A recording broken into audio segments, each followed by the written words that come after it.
পাই জানতে হলে আমাদেরকে দুটো জিনিস প্রথমে জানতে হবে। একটা হলো সার্কামফারেন্স, বা যেটাকে আমরা বাংলায় বলি পরিধি। আরেকটা হলো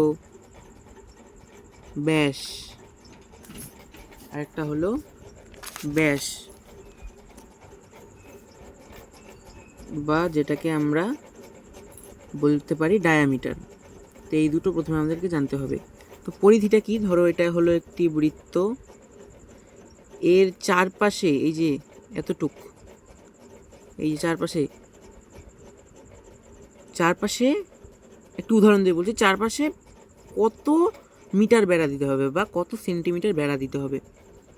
বেড়া মানে ওই যে পাঁচিল, কত সেন্টিমিটার বা কত মিটার বেড়া দিতে হবে, এটাই হলো পরিধির একটি ধারণা। এবং ব্যাস তো জানোই, বৃত্তের বৃহত্তম জ্যাই হলো ব্যাস, যেটা কেন্দ্র দিয়ে যায়,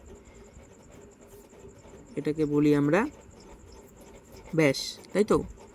এবার একটি পরীক্ষা করা যাক। পরীক্ষাটা হলো, এটা হলো একটি কয়েন। তো তোমরা সবাই নিশ্চয়ই জানো পাই আমরা কখন পাবো?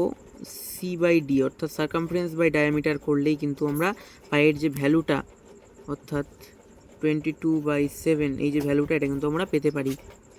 তো দেখা যাক কি হয়।